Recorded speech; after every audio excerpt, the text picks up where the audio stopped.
ଗୋଚର ଜମି କାହା ନାମରେ? ପାୱାର ପାଇଁ ଚୁପ୍ ରହୁଥିଲେ କି? ମୁହଁ ଖୋଲିଲେ ମିଳୁଥିଲା ଧମକ? ହଁ ଆଜ୍ଞା, ଏଇଭଳି ଏକ ଘଟଣା ଦେଖିବାକୁ ମିଳିଛି କୋରାପୁଟ ଜିଲ୍ଲା ବୈପାରଗୁଡ଼ା ଅଞ୍ଚଳରେ। ପୂର୍ବତନ ଭାଇସ୍ ଚେୟାରମ୍ୟାନ୍ ତ୍ରିଲୋଚନ ଜେନା ନିଜ ବୋହୂ ଓ ରାଜନୈତିକ ବଳରେ ଏକ ଗୋ ଗୋଷ୍ଠ ଅର୍ଥାତ୍ ଗୋଚର ଜମିରେ ଅଟ୍ଟାଳିକା ଓ ଷ୍ଟଲ୍ କରି ବ୍ୟବସାୟ କରୁଥିଲେ। ଗୋଚର ଜମିରେ କୌଣସି ବ୍ୟବସାୟ ତ ଦୂର କଥା, କୌଣସି ଘର ଖଣ୍ଡେ ବି କରିବା ପାଇଁ କୌଣସି ଆଇନ ନାହିଁ ଏବଂ ଯଦି ହୁଏ ଦଣ୍ଡନୀୟ ଅପରାଧ। କହିପାରିବେ ନାହିଁ ଗୋଚର ଜମିକୁ କବ୍ଜା। ଗୋମାତା ଓଡ଼ିଶାରେ ପୂଜ୍ୟ ଥିବାବେଳେ ଗୋଚର ଜମିକୁ କିନ୍ତୁ କବ୍ଜାରେ ରଖି ବ୍ୟବସାୟରେ ଲଗାଇଛନ୍ତି ବିଜେଡି ନେତା ତଥା ବୈପାରଗୁଡ଼ାର ପୂର୍ବତନ vice chairman Trilochan Jena. BJD ଶାସନରେ ସବୁ ଅନ୍ୟାୟ ଅତ୍ୟାଚାର କରି ବିଜେଡି ନେତା କିନ୍ତୁ ମାଲେମାଲ। ବିଭିନ୍ନ ଗଣମାଧ୍ୟମରେ ପ୍ରକାଶ ପାଇବା ଓ ସରକାରଙ୍କ ନିର୍ଦ୍ଦେଶ ଥିଲା ପରେ ବି କିଭଳି କାର୍ଯ୍ୟାନୁଷ୍ଠାନ ନ ନେଇ ହାତ ବାନ୍ଧି ଚୁପ୍ ରହିଛନ୍ତି। ନବୀନ ସମୟରେ ସରକାର ଜମିକୁ କବ୍ଜା କରିଥିବା ନେତାଙ୍କ ଜମି ଉଦ୍ଧାର ହେବ ନା ମୋହନ ସରକାର ସମୟରେ ଗୋଚର ଜମି ଉଦ୍ଧାର ନ ହୋଇ ଫାଇଲ ହୋଇ ତଳେ ଚାପି ରହିଯିବ? समस्त मोर नमस्कार, जय श्रीराम। मोर ना अच्छे बाबू भाई बजरंगी, गोटे कट्टर हिंदू। गोटे कथा आजकल देखा मिलूँ आम विभिन्न प्रकार जमी अच्छी चाष जमी अच्छी गाई माने चरिया गोचर भूमि तापाई आम सरकार प्रति ग्राम गोचर भूमि देइचंती जोठी कि गाई चराई गाँ ग्रामवासी मैंने सहरवासी नहीं जाती। बर्तमान देखा जाउची से गोचर भूमि सरकार जमी उपरे विभिन्न प्रकार लोक ताहाको माड़ी बसी निज उपरे अख्तियार रखिंट।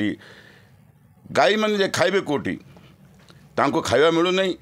गोचर भूमि नथिबा द्वारा लोक मैंने गाई को छाड़ी दियंती। से माने विभिन्न प्रकार खाद्य जरी एपट सेपट खाई रोड में बुलूँ। गोचर भूमि नथिबा आमर कहवा उद्देश्य ये जो मैंने ये गोचर भूमि को सरकार जमी को माड़ी बसती उपरे सरकार एमती करूँ से जमी जमी निज उपर आसो एवं गाई मान गोचर भूमि मिल प्रति ग्राम ताहले गाई मान सुरक्षा पाइपर।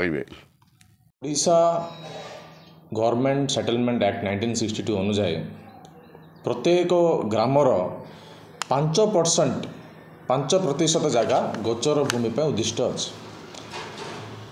परंतु देखागला कि बहु वर्ष है से गोचर भूमि उपर नाना प्रकार अन्यान्य कार्यक्रम चली जबरदखल चलती। बहु सरकार मनकर सिठी प्रति कौन ध्यान ना। एबे जो सरकार कहूँ कि ता प्रति ध्यान दब परंतु देखा जाऊन है।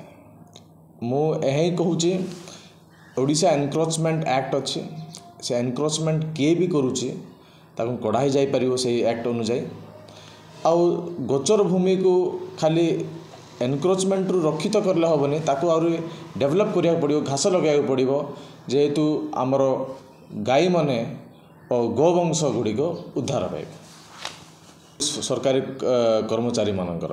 आउ जदि सरकार चाहिए सचरे चाहिए बोले बहुत कम दिन में हो देखू कि जो गोवंश मैंने रक्षा न पाइबा जो निर्यात बोले ये स्मगलिंग होची सब हो कारण कौन मैंने रक्षा खाद्य समस्या हो गो चर भूमि जेत पर्यंत रक्षा पाइबनी से जेते